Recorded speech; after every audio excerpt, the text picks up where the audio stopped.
Hello and welcome to Movies and Tea, the After Hours special, and more importantly, it is Shark Week 3, and tonight we are going to be discussing The Shallows. And I have to say that when it comes to these seasons, I'm never sure which is more fun: the part of the season where we do like the reevaluation of a director's filmography, or these After Hours shows that we do, just to break things up instead of just being like going from one director to the next. So, for yourself, Kim, I mean, do you have a particular favourite, or you sort of do each have their own merit for you? Well, I mean, I kind of see it in a different way, right? The normal season, a lot of times, has a lot of movies where it's kind of like an education in filmography. Yeah. It's more of like an education. When we go to the After Hours, it's more like discovering, letting each of us discover something while also fulfilling our guilty pleasures or whatnot in a Shark Week. So, I mean, we both, really love shark movies, so it fits really well into that picture. I mean, if we run out of shark movies ever, then I'm sure the next step would be going to some sort of, like, creature feature or something. It doesn't look doubtful. I was doing a total today, and we were up to 45 before we even came close to running out. And with the Asylum churning them out on a weekly basis, I think it's only going to go downhill, the quality of shark movies we're going to be discussing. Well, obviously I'm not talking about Asylum. I'm talking about, like relatively good production value. Okay. So, things that, either we've seen or we both want to see or something like that. Not like, these After Hours are supposed to be things that we agree on that we enjoy. So, like, fairly enjoy or one of us enjoy or something like that. And that's why we have, each of our own picks and whatnot. So, it'll be fun, I think. Yeah. Well, if you've regular listeners to the show, on our previous Shark Weeks, we've discussed The Meg and Deep Blue Sea, and tonight we are going to be looking at The Shallows in 2016, directed by Jaume Collet-Serra, who, despite giving us films such as Orphan and Non-stop, is also a director responsible for giving us the likes of Go 2, Living the Dream, and House of Wax remake, which memorably was sold on the prospect of seeing Paris Hilton die. So pretty much. But I think for this director himself, my favorite movie of his is Orphan. Like, definitely, like, all these other things come as like I don't even think I've actually brushed through most of everything else that he's done other than The Shallows and Orphan. Okay, so here we have a film which is sold on the prospect of a bikini-bottom clad Blake Lively, here cashing in the pretty girl dollars alongside a rather large shark as the selling point for this movie, and you might expect this to be the same sort of throwaway summer fodder with all the dramatic depth of an Emma Watson performance. I mean, it couldn't possibly be good, could it? Well, let's find out. Tonight, as I said, The Shallows is a film which is kind of a rarity within shark movies, especially more modern shark movies, because it's actually really, really good. And it's not just, giant shark going around eating random extras and people who can't get acting jobs in other films. This is a rock and a hard place style movie, as here we have Blake Lively playing a medical student who's training to be a doctor, and she's taken a break from her studies because of her mother dying of cancer, and she's sort of at this crossroads in her life and has decided to follow in the footsteps of her mother's wilderness years by visiting this secret beach and engaging in some surfing like her mother had done. However, she inadvertently stumbles upon the feeding zone of a rather large great white shark, which decides not only to take a bite out of our heroine as such, but also leaves her stranded on a rock in the middle of the ocean with little chance of getting back to the shore, and with high tide quickly approaching, leaving her with a difficult set of circumstances of how she's going to escape from her predicament. So, Kim, I mean, initial thoughts on The Shallows. I mean, when you originally saw the trailer for The Shallows, or you read about it, I'm not sure how you came to find the film. I mean, did you think that this was actually going to have any sort of depth, or did you think it was just going to be like 47 meters down, or just one of those sort of throwaway summer sort of hits? Well, I saw The Shallows before 47 Meters Down was released, so that wouldn't apply. But I don't remember actually seeing a lot about this. I think I remember seeing a poster somewhere, and then I was like, they're just cashing on the pretty girl dollars, and I was like, at that point, I was like, the most successful thing Blake Lively has done in my life was the Sisterhood of Traveling Pants and Gossip Girl. Do not bash Gossip Girl. Gossip Girl was wonderful for all 6 seasons. No. Right. I think Gossip Girl is fine. I like her in Gossip Girl. I think her character was a bit dragged out, but we're not talking about Gossip Girl today. But I mean, so, she's never done movies like this before. And to me, it was kind of like a fresh experience. And I was kind of like wondering whether it was just, setting her up to be kind of like a Scream Queen type of deal, right?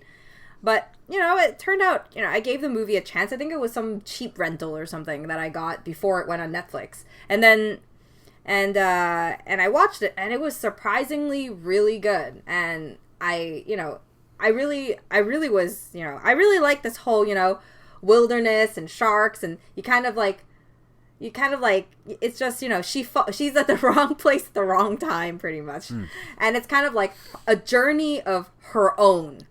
It doesn't involve a lot of people. It's very, bare bones in that sense.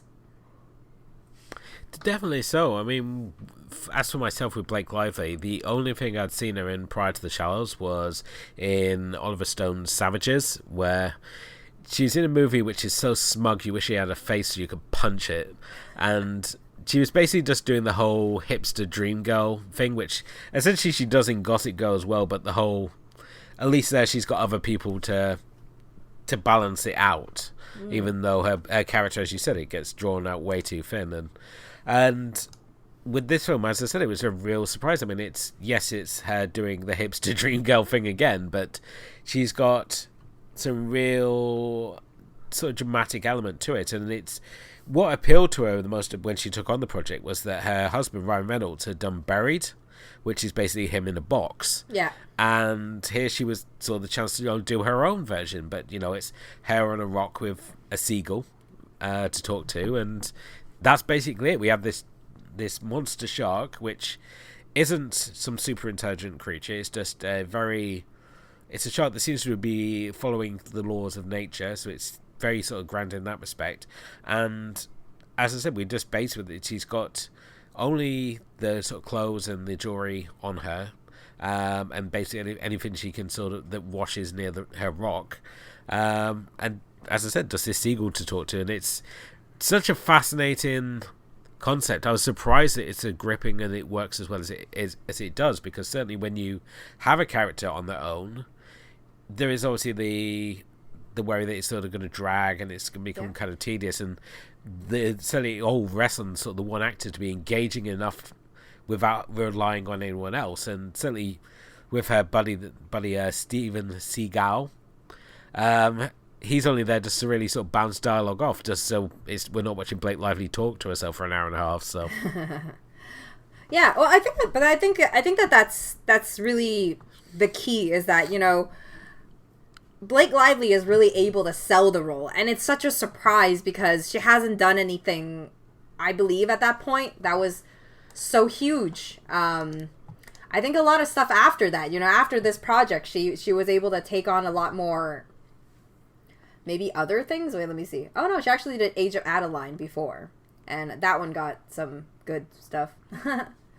Yeah. I mean, I saw All I See Is You, and that's not a good movie. Don't see that. That was after this. But yeah, no, The Shallows is, I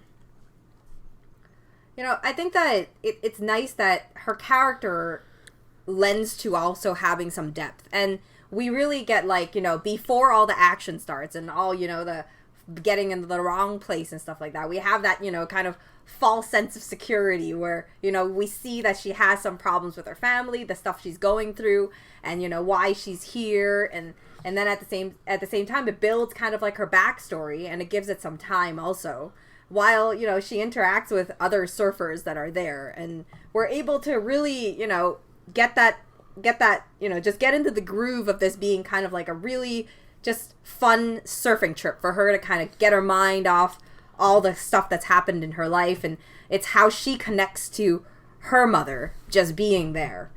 And it's an important journey to her, and yet she insisted on following through with her plans, and it's what lands her into the situation she ends up being in. Definitely so, and it's so the way that her sort of backstory and everything sort of established. We see the sort of side shots with the phone, and we can see that she was originally supposed to go there with her friend, but her friend got drunk and decided to stay at the hotel, and she's still continuing through, and we get all these sort of like pictures of her mum when she was her age, and at this mythical beach.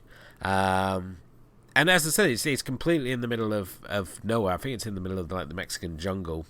Yeah. Somewhere. It's a little hard to place where it's supposed to be, but basically no one really knows, because it's not a beach known by the locals. It's only a beach only known by the locals, and certainly with them shooting on location, it was pretty much the same. There's only the island they were doing production on. There was only 300 people there, and the 300 people there voted not to have Wi-Fi on the island, and the whole production had to ride bicycles because there's so much like ecologically protected like birds and plants and that. So it was just it really sort of pays off now when we look at the film, and you just see this like absolute paradise, and it just feels like you're in the absolute middle of nowhere, and it just adds to that sense of isolation.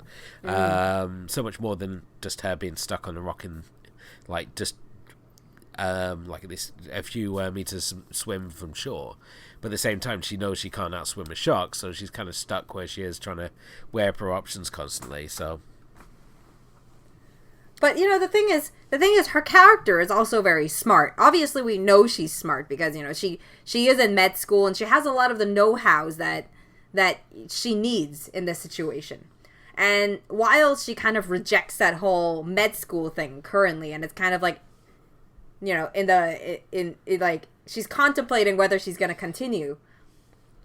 There's a lot of things that we see that her character, because of all these things, it naturally fits into the situation also, but it doesn't feel like it's too forced.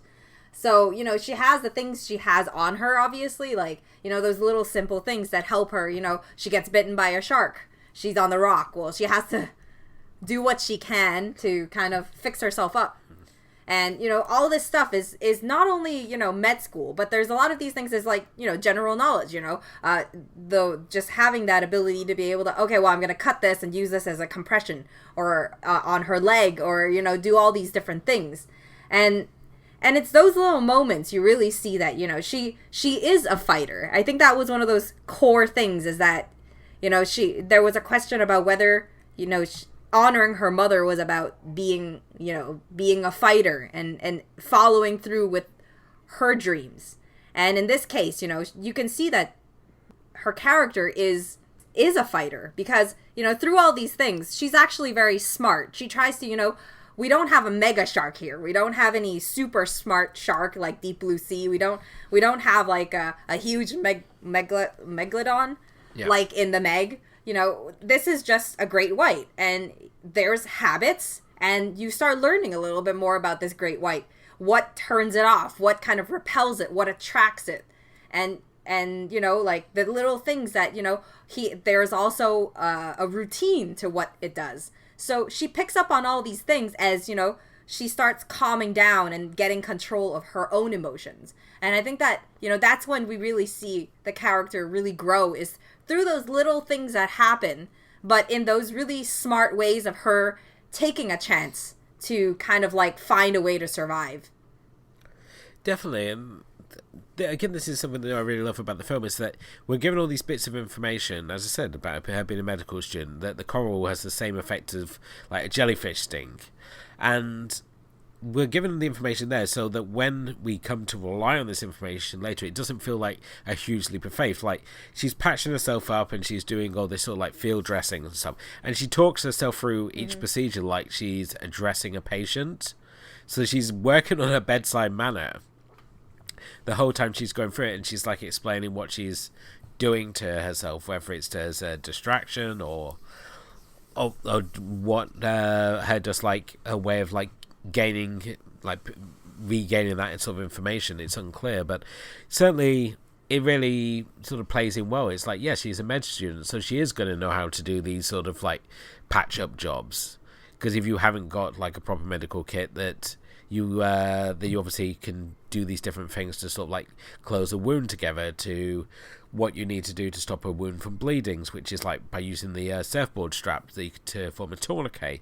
And you can see like that this is someone who's got a very sort of organized mind, even from when we see her on the beach and she's pulling out all her bags and everything's labeled and in individual little compartments like sunscreen and phone, and she's got all these she's clearly a fan of the Labelmaker.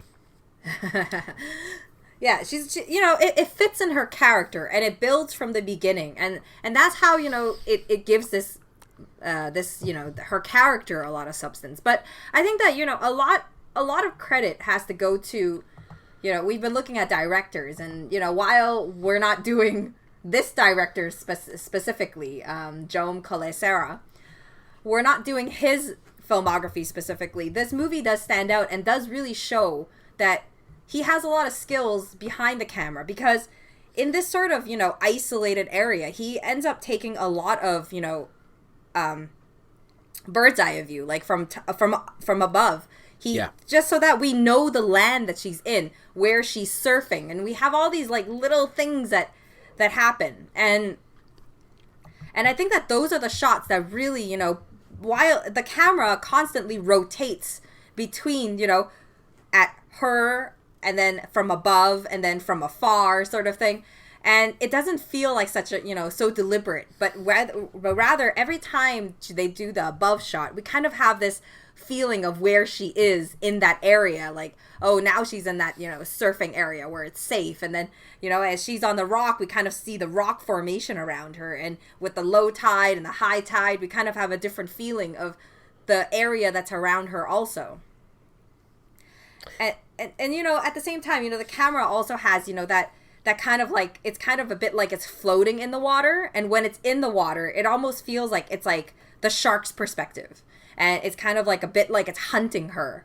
A bit like you're kind of like peeking through to really see where it is. And a lot of these things really play into just building that mood of where she's in and the danger that she's in, and whether it's really coming for her. Definitely. And I mean, I was surprised at the fact they only shot 10% of the film on actual location. The rest of it was just shot in a big tank using a green screen. Mm-hmm. And it's really just the way that we obviously have those on location shots. They blend in with obviously the tank shots, and you really have to look at the film, and especially in the background, to try and figure out which are the tank shots, because the two blend together so perfectly. And I think by having such an cluttered environment as well, it only plays to the strengths of the film, as the only locations that we've got that she's essentially can be safe. She's got the beach, which is obviously too far to swim to. She's got the buoy, which is her main sort of goal towards the end to get to, especially as the rock, which is the final sort of safe place in this location, is quickly being submerged by the rising tide. So, as you said, those aerial shots really help to not only give a sense of environment, but also provide us with a better look at the size of her opponent in terms of the shark. When she sort of settles into tracking its routine, it's like, okay, I've got 30 seconds from it going from the rock to the whale, and then it's going to come back, and now you can look at that these things are going to affect it. And you really got to give credit to him as a director, the fact that the shark only sort of breaks the sort of natural sort of cycle for itself once we get into the finale, and we need it to sort of ramp up the tension and the action for sort of like the big payoff, and that's when it becomes more similar to like the likes of Jaws and Deep Blue Sea, as this sort of like demon shark. And I wasn't sure if like the shark's supposed to be like this representation of her own personal demon she's having to sort of face. It's sort of like, how do you get someone to realize that their calling in life is med school? Well, you put them in this situation where they're going to need to use those skills, and certainly in her case, it's by facing this giant shark, and it's by defeating this shark that she like has this clarity to realize, to go back to med school to sort of continue on with her life and to live her best life, so to speak. Well, I mean, nothing does better than a life and death situation, right? Certainly. So, I mean,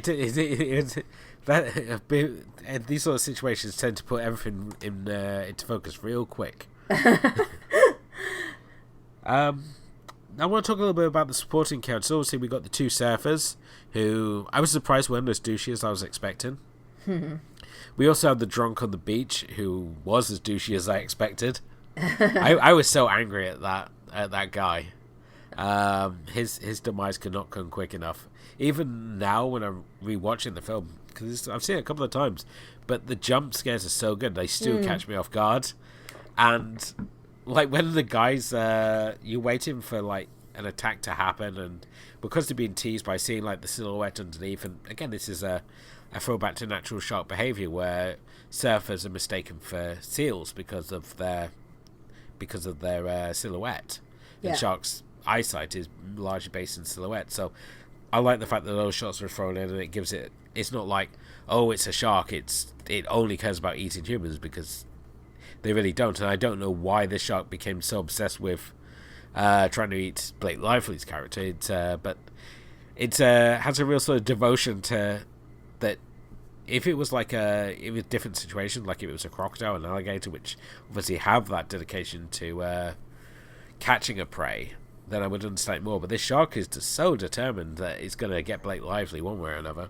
I think it had to go with the fact that I think the main clue was in the fact that it had gotten attacked by humans before, because there was that shot about, you know, like how it had something jammed into the side of its jaw already, which also comes into play in the movie at some point. Which, you know, I'm really, you know.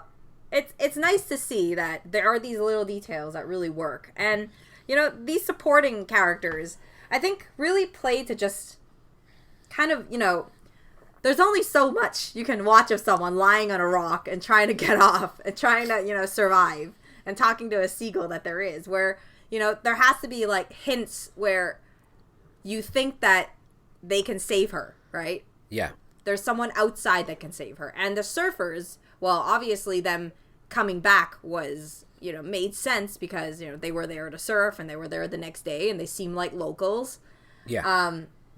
And then you have obviously the drunk guy was just, you just find it like angry and sad and pathetic all at the same time, because it was just like, you know, like, what was his determination? He was like, he turns around, sees a surfboard, and he's like, oh, that's worth money. I'm going to go and walk into the water and try and pull it out. Was that his mentality? I don't know.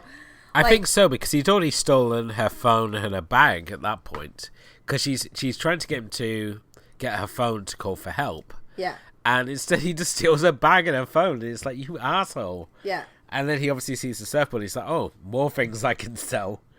And obviously doesn't know about the shark, and I mean, to her credit, I mean, she does try to warn him, so she's, even if people are trying to wrong her, she's still a good person in that respect.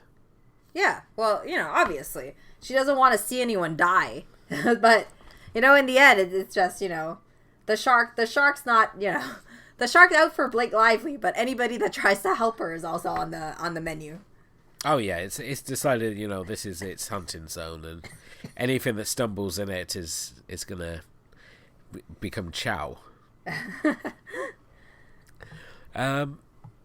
Right. Now we've obviously talked a lot about the shark and Blake Lively's situation, and then, I mean, I have to give credit again to Blake Lively. She did all her own stunt work in the film. They were obviously talking about bringing in stunt actresses to like do the dive off the well, which is like, no, I'll do it myself. And the only sort of thing that they did do was they brought in a stunt surfer for the surfing scenes, which are up there with Big Wednesday. They're just absolutely stunning. Yeah, for sure. I mean, the surfing scenes are really nice. I mean, they're always impressive to see. And, you know, it's cut so well, too, that it really does look like she's doing it. So, it does. Yeah, they brought in pro surfer Isabella Nichols, who, I mean, she taught Blake Lively some of the basics, such as, you know, how to wax the board and attach the leg rope, and, you know, it gives it the air of authenticity. So that, which really helps, as you said. You think, oh wow, she can actually surf, because you've seen her waxing the board, and she seems to know what she's doing. I'm not sure if Blake Lively can surf or not in real life. I know she said in an article once that she enjoyed surfing once, and she's certainly on the California coast, so it wouldn't surprise me if she does surf. But certainly she's not doing the surfing here. It's all Isabella Nichols, who it's just so pretty to look at, the sort of surfing sequences, the fact we go underwater, and I really love the cinematography that Flavio Labiano, I'm sorry if I've totally mispronounced that, really sort of does with the film. The surfing sequences are not just there to fill in time. It's sort of all just about setting the tone, and just this person trying to find peace with themselves. And as I said, just it really sort of adds to the natural beauty of this location. It's sort of like, we're in this location, why not make the most of it by showing these fun surfing sequences? So yeah, and it's really nice. I think some of my favorite shots were not even just like the surfing. It was the going out to the sea part where she had to dive under the waves every single time, and it was just so beautiful that they did it. And this made me think of the fact that I think that what really does a lot of justice to the film here is the soundtrack. I really love the soundtrack, and I think the second time watching it, I really realized like how, from the situation from the beginning till the end, the soundtrack is able to elevate itself to the situation that's going on, and it works really well to when it's surfing and that that light kind of style. They have a lot of like more the fun hip music sort of thing going on, and then you have like the more relaxing time, and then as we get into that part in the end, it gets ominous and suspenseful as she starts realizing something around her, or feels like something's around her, like when she first like is getting ready for her second surf. There's this suspenseful kind of subtle suspense in the background where she turns around and she thinks that something's after her, but obviously that's a false scare that we have. It's just a little jump scare, which is a nice little thing. Oh, I was just about to say, Marco Beltrami's score is just really quite stunning here, and we don't have any of the warning cues that we get with some of the other shark movies, like it's obviously like with Jaws being the key example. Here it's a soundtrack that's always in the background. It very rarely comes to the foreground, as the focus is always on the action screen, and this is sort of just adding to the experience. So if you're watching this film on like your laptop and stuff, invest in some decent headphones, as it really sort of emphasizes the experience, and really you can really embrace the immersive experience that score helps provide. And even when we get to the end, and we obviously have Sia's track, Bird Set Free, just playing over the shots of the ocean, it's so stunning. I could just sit and watch that on a continuous loop. And certainly if you go on YouTube, someone has made like a fan video for Sia's song, but just using footage from the film, like the surfing footage and some of the shark footage, and it's just perfectly matches up. There's not any element to the soundtrack that doesn't seem to like feel like a flamboyance, or doesn't sort of work here. Yeah. I mean, there's just, that I think that, talking about it, I think that, there's really something really nice about, I don't know. I mean, shark films, they kind of vary, right? They kind of have like, there's the type which is just pure guilty pleasure. Something like, Sharknado. Ridiculous. Like, nonsensical. Doesn't make sense at all. And then you have movies like, Jaws and The Shallows and that sort of stuff, which gets grouped into kind of like shark movies with a little bit more substance, because it gives it more of that, it gives it the right atmosphere to build your mood, and kind of like really, your scares are built out of suspense, and you never know when the shark is going to come out. You never know when something's going to happen. Because you're not really familiar with the area that they're in either.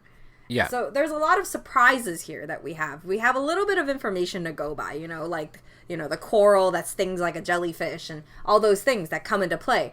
But, at the same time, there's these little moments where, it's just things that just go by. The way it's shot, how the shark is just lurking under her, and there's a lot of times just passes under as a shadow, and then she's on the forefront kind of thing. And a lot of these things really build that atmosphere and give it that kind of like, you know, we're watching this and we obviously know more than her what's going on. So you're sitting here kind of like tensing up and you're like, oh, when is it going to happen? Oh, it's going to be now. Is it going to be now? And you kind of like, it's kind of like me watching a horror movie where I go and like, I build up enough like anticipation. I anticipate the scare so much that I scare myself when it happens.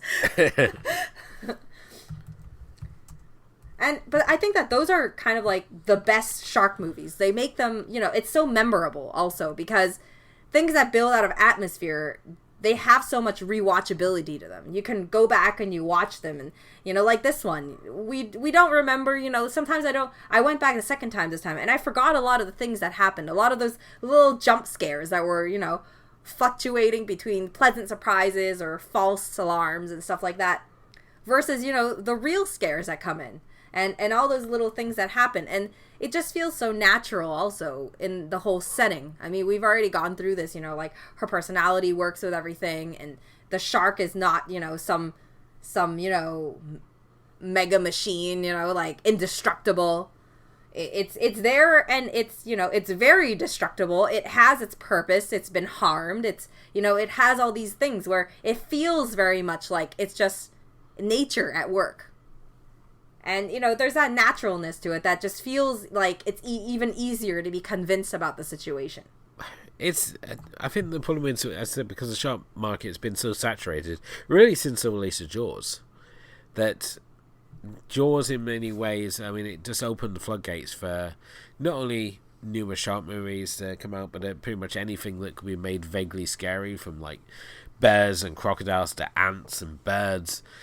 The whole creature feature or eco horror job is just like blown open just by the success of Jaws and other films trying to replicate it. And we now see it still continuing today with like the likes of Asylum, who are just going off down there many random tracks, be it with like Mega Shark or 5-headed Shark Attack or 6-headed Shark Attack or Octo Shark or was it? I think someone sent me the other day was like Exorcist Shark or Ghost Shark. It's like Sand Sharks, I think, is also one thing. Yeah, so so it's when because the market been so saturated, it's a surprise when you actually get a good one.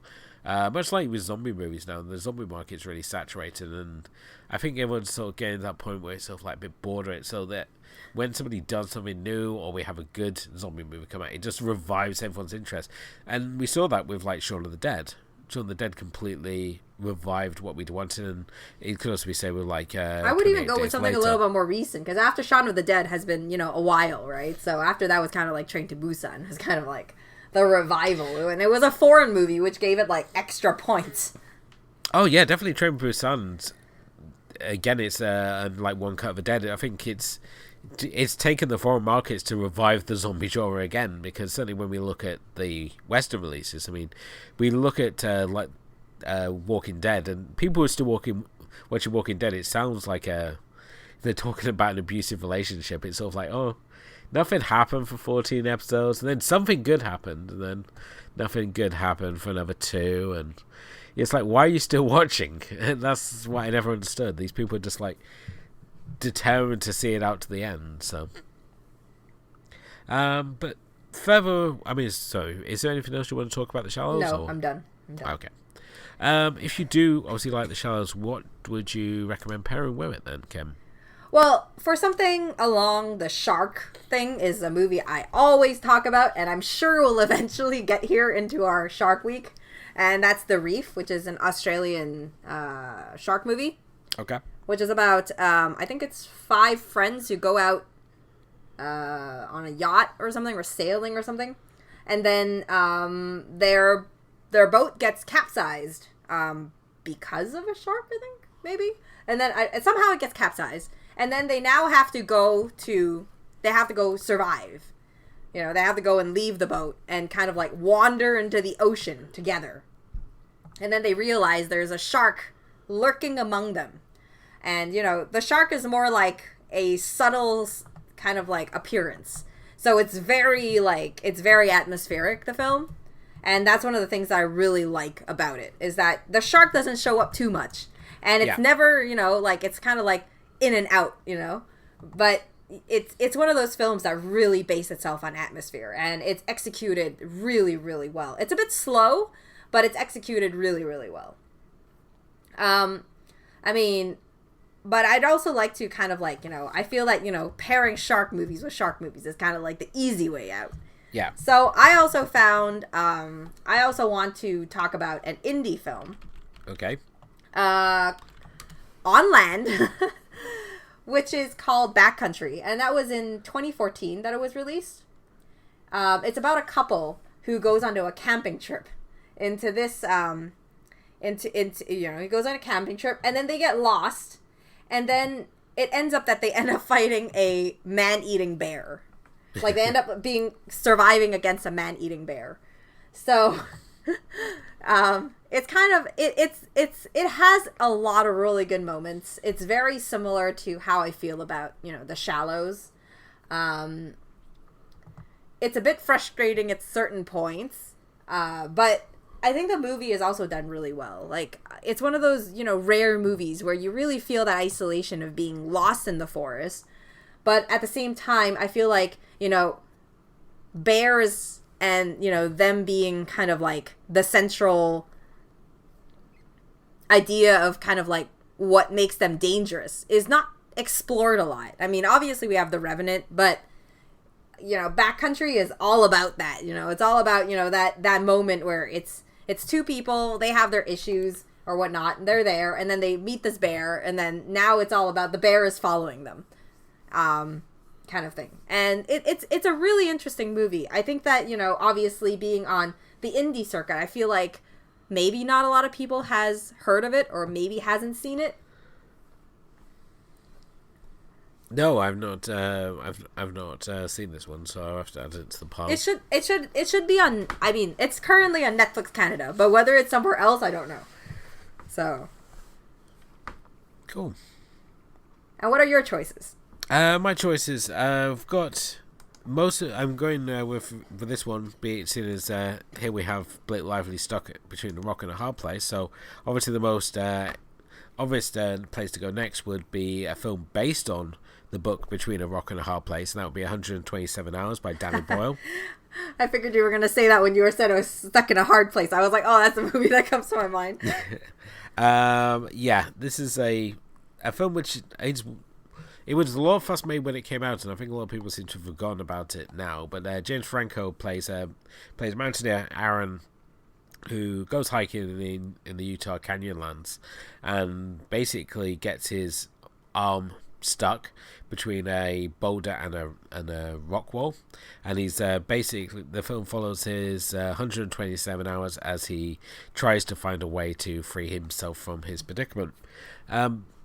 Next one I would choose is a film we mentioned already, and that would be Buried from 2010, starring Ryan Reynolds, who plays a civilian truck driver in Iraq who is captured by a bunch of insurgents and then buried in a coffin with only a lighter, a cell phone, and this dwindling oxygen supply, as he must try and find a way to await a rescue that might not arrive in time.